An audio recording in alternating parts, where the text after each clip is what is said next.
411 Live. Where you can learn about issues that impact us every day.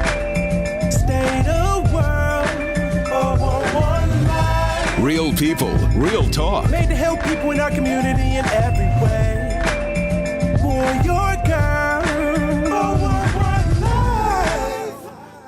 Gerrymandering, voter suppression, redistricting, all words that I remember from my junior high school civics class, and all words that have come to the forefront of conversations today.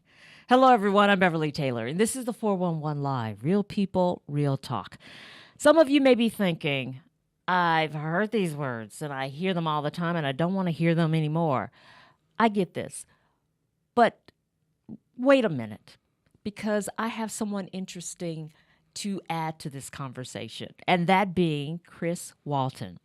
Chris is a Milwaukee native, and he got interested in politics at the ripe old age of 9. And he is the former chairman of the Democratic Party of Milwaukee County.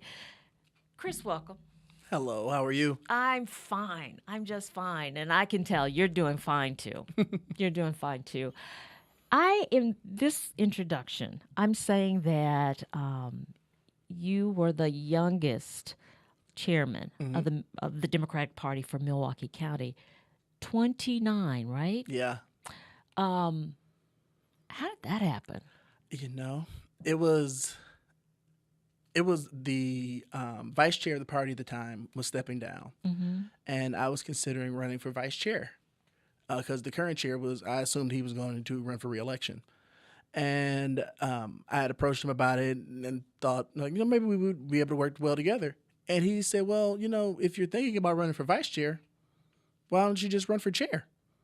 And I just stopped wait, would I be qualified to do that? Right. Well, if you can be vice chair, the number one job of the vice chair is to be able to step in if something happens to the chair.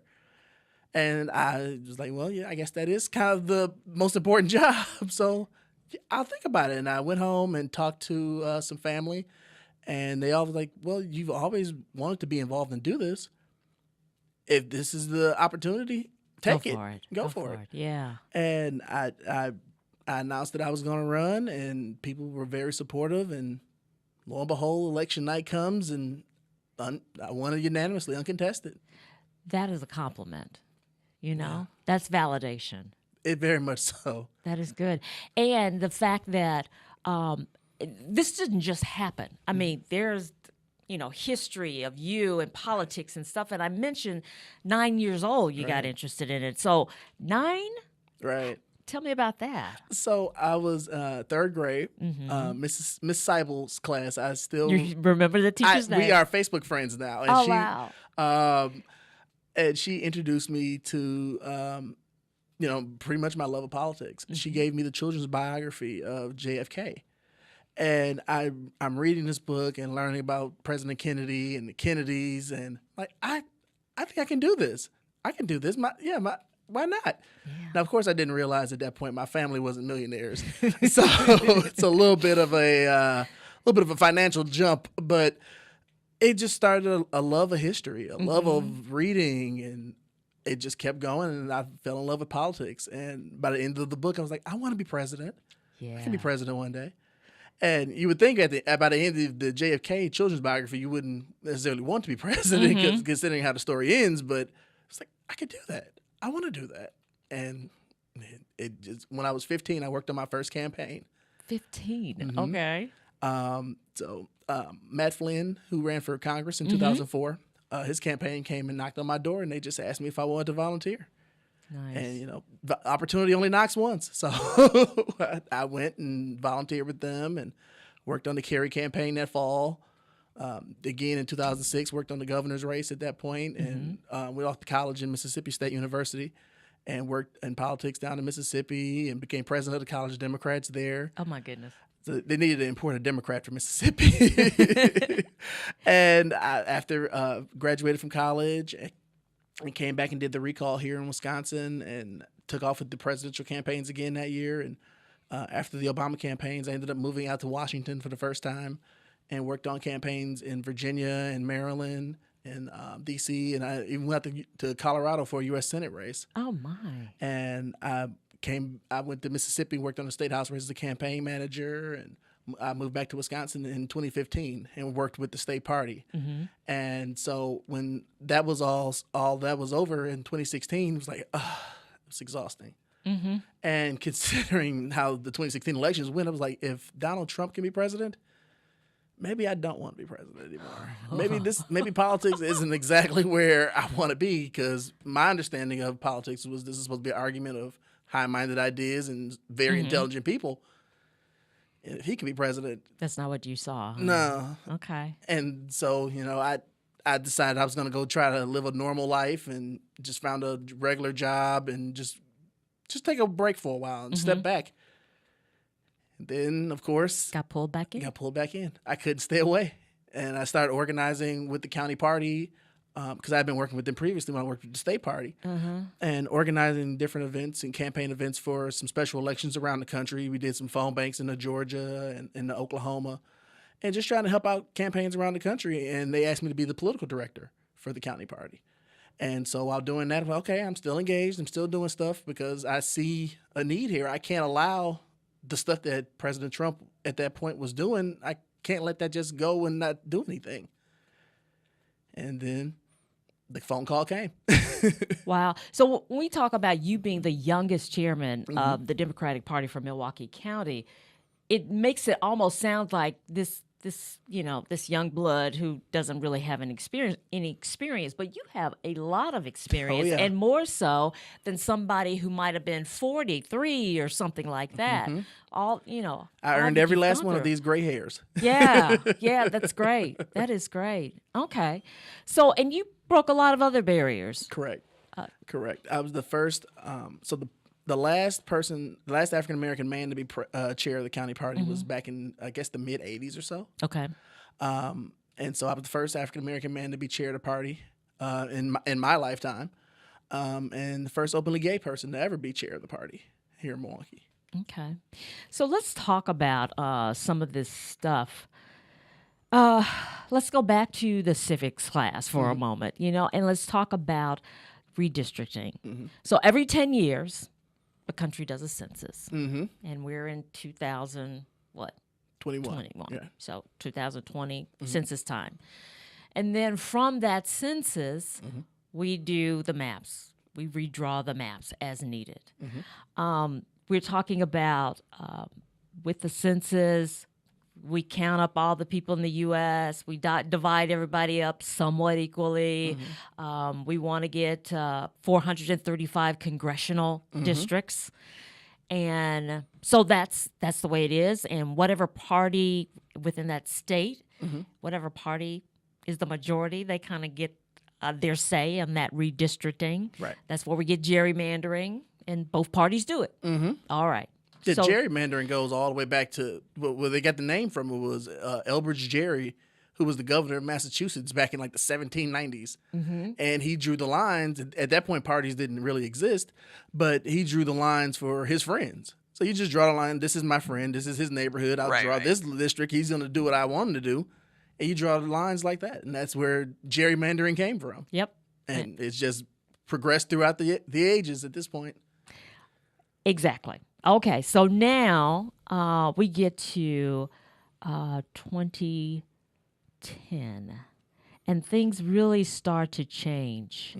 And I'm just looking at my notes, and I'm just looking at kind of what happened. We got that red map, this project, and it seems that this Republican guy came up and said, "You know what? We can tweak this a little bit and turn the map red nationally, but we focus on state races, the state legislatures. And after a census, we know there's going to be some redistricting and drawing lines, so we may need to make sure that there are plenty of Republicans in there so that they are at the helm of drawing the lines." Right. Okay. It worked. Very well. Yeah. And do you think Democrats knew what hit them? I think we knew after the elections because at that point, the wave had come through and we saw what damage had been done at that point. We had in 2009, 2010, we had a Democratic governor in Wisconsin. We had a Democratic state senate and state assembly. This is right after the wave of 2008. So Wisconsin, a lot of states had full Democratic trifectas. The trifecta, I mean governor, House, and Senate of that state. And they should have been, if they had gotten reelected in 2010, they would have been able to draw the lines as they would have saw fit. Right. But of course, the wave came back and Republicans were put in place. And they took it to a whole nother level because technology at that point had progressed so far. And during the 2000 census, we really had just got the internet still. So now here we are 10 years later, and all the advances in technology and data collection. We know where people shop. Right. We know where you eat, who you're with, where all this kind of stuff.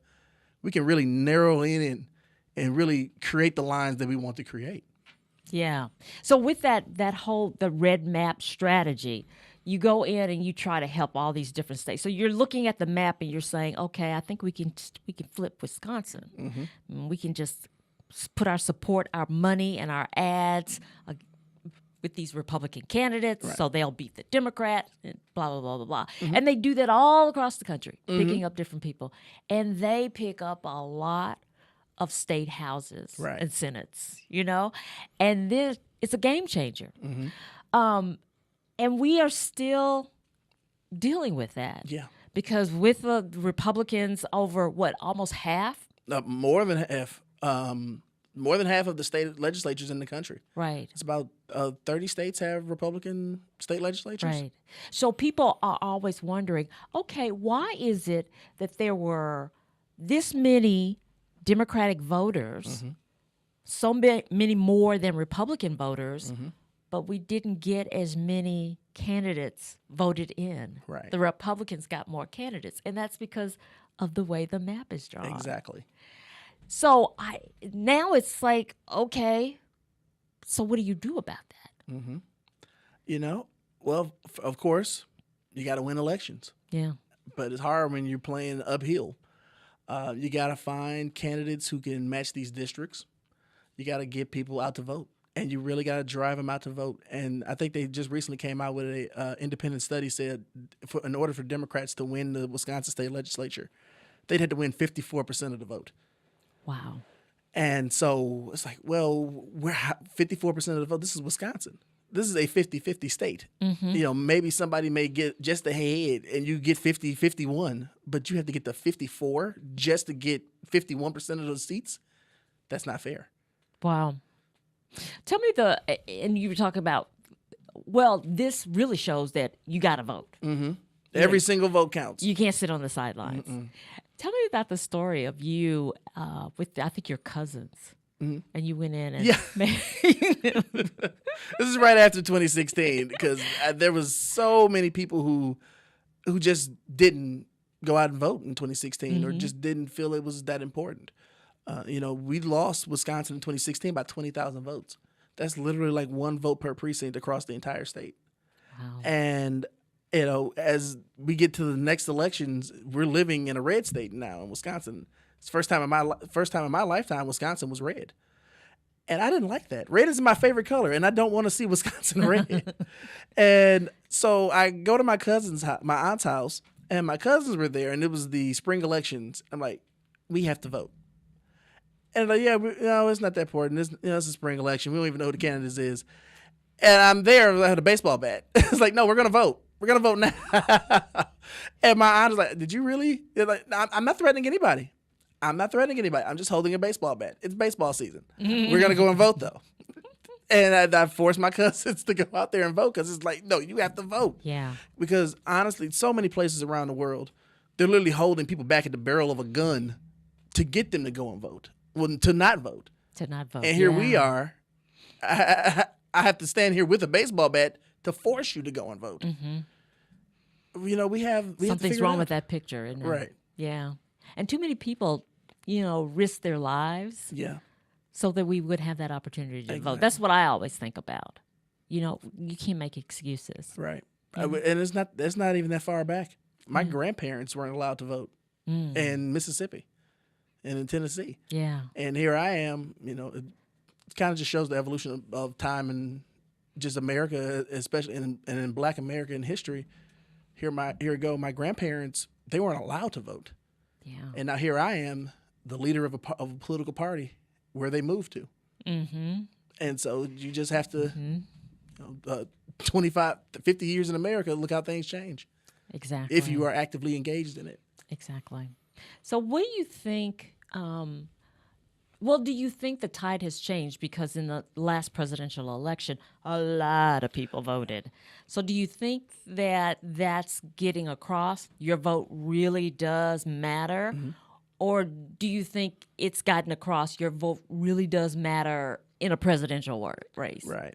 Well, that's the thing. I hope hopefully we'll find out fairly soon. Yeah. Last year we had an amazing turnout. It was the highest turnout in American history. Mm-hmm. But it was 2/3 of the people eligible to vote showed up and voted. 2/3, and that was the highest in American history. Yeah. There's still people out there who aren't in the pool. We got to get them out there into the pool and get them wanting to go out there and vote. Until we get 100%, I won't be satisfied. Even if we're at 99, I'm like, yeah, there's still some people out there who did not go out there and vote. Let's go find them. We got to figure it out. We got to go get them. And we just have to keep pushing. Yeah. There's so many ways right now that people are trying to get in the way to stop people from voting because it's not working it's not what they want for their cause. Is more people voting. But we're a democracy. Everybody voting should be the cause that we're behind no matter what, whether they're with you or not. You should be encouraging people to get out and vote. Exactly. And that's a good segue. We're going to take a break. When we come back, we're going to talk about voter suppression. So stay with us. This is the 411 Live. See us dream. See us remember. See us protest. You matter. Your feelings matter. Your identity matters. Everything about who you are matters. See us fight back. See us rebuild. See us shatter stereotypes. See us inspire. See us united. See us now. Have you ever seen somebody treated unfairly because of the color of their skin? Do you guys know what it means to have white privilege? What is racism and what do you think about it? Talk to young children about what racism is, giving them the language to understand it. They can be disruptors. They can shape and shift culture. We may not always know the answer, but we'll try and help you learn. You don't have to have all the answers, but that doesn't mean we can't start.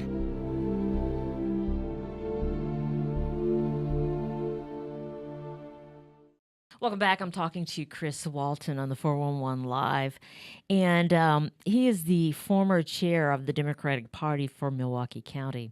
Right now, he's in Washington, D.C., right? Mm-hmm. You just got there. Yeah. You started the job just a few months ago? Yep, in July. Okay. As the senior policy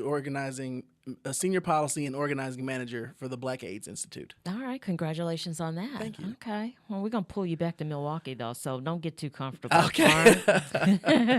It's a little warmer than I like it out there, so it won't be too hard to pull. Okay. We were talking about the red map and gerrymandering, redistricting, and doing that red map, that project of getting more Republicans in the state legislators across the country, mm-hmm. and then those Republicans being able to draw the map to favor Republicans. So putting more U.S. congressmen mm-hmm. up in Washington that are Republican, and then there are the fallout from that. Like, for example, in Pennsylvania, Republicans got about half the votes, but they got 3/4 of the seats mm-hmm. because of the way the map is drawn. Right. Yeah. Would you call that voter suppression? Most definitely. Mm-hmm. Because in every instance where I vote, if I get half of the vote, I should get half of the seats. Yeah. That's how it should be. But if people are voting and it's not even worth it, then why am I voting? Why even care? Why does it even matter? Why do I even try? And you're breaking the will of people to be in a democracy. Mm-hmm.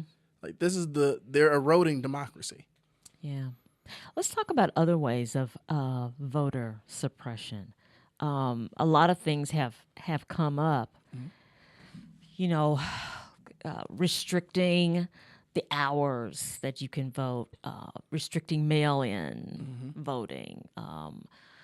What else did you think of as far as voter suppression tactics? You know, making it so that you only can go to, you only have 15 days to do early voting. You know, when Wisconsin first started doing early voting, you were allowed to go in first to cast the first votes at the end of September. And we know who the nominees are. We've had the primaries. Right. What are we waiting on? You know, make the runway as long as possible to get as many people out to vote as possible. You know, doing things like that, making it, you have to have an ID to vote because we need to know who you are to vote. Because people are falling over themselves to get out there and vote. I've never seen a mass riot rushing to get to the polls. Well, maybe a little bit last year, but nobody is like rushing to get to the polls like that, where we just have to check every single person to make sure. You know, we've never had issues around voter fraud. I think they said over the last 20 years, there may have been 100 cases of actual voter fraud in the United States. 10 cases over 20 years? Yeah. And how many times have we voted? That's not even won an election. Yeah. It's extraordinarily rare. But it's like if you keep pushing voter fraud, you keep saying it's there. The more you say it, the more people will believe it. And, you know, it perpetuates and people are believing a lie. Right. A big lie. A big lie. And we saw what happens when a big lie comes in this last January. Yeah. You know, if you keep perpetuating that something's happening, you know, it's going to begin to echo into an echo chamber.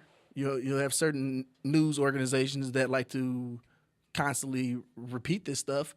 And here we are. You know, we have people invading the Capitol over something that they think is happening, but it's not. Tell me how you reacted. Somebody who is engrossed in politics and, a proponent of democracy and all those things. What was your reaction when you saw that insurrection? I was disgusted. I was completely disgusted. Nothing like that should happen because we are not in the United States of America has been a democracy governed continuously since we got our government up and running. We've never had a situation like this, but we've also never had a president perpetuating a lie to the American people every single day. Say, "Oh, I was cheated." No, you lost. This is something that we settled this in kindergarten. Yeah. You know, just because you lose does not mean it was a cheat. Right. Right. And he lost, and President Biden and Vice President Harris won. As simple as that. You know, you can run again. God, I hope you don't. But you can run again, and we'll let the people decide again. Right. A couple of things when we talk about when we were talking about the gerrymandering thing, and I know people are hearing cracking and packing, and they're hearing those words. When we talk about cracking, what are we talking about? So cracking is, let's say, for example, Milwaukee County currently has 4 congressional districts. Why? Milwaukee County doesn't necessarily need 4 congressional districts. They took the Wisconsin 6th congressional district. It goes from River Hills up to Sheboygan and across just north of Wisconsin Dells. What exactly has all of that district, what cohesion does all that district have? What part of that district resembles River Hills? And, you know, usually when you're supposed to draw congressional districts, you want communities of interest. You want it to be geographically compact so it makes sense. There's no reason you should have the north side of Milwaukee in a district with a rural area just north of Wisconsin Dells. That's almost 200 miles away. Wow. And that's one congressional district. You know, the fact that you would take you would take the western suburbs of Milwaukee County and put them into the 5th congressional district, and take the southern suburbs of Milwaukee County and put them into the 1st congressional district. But then you also take the 1st congressional district and wrap it up into Waukesha, and you take it all the way out to Beloit. Like, the maps don't. It's like, what type of Rorschach test are you trying to create?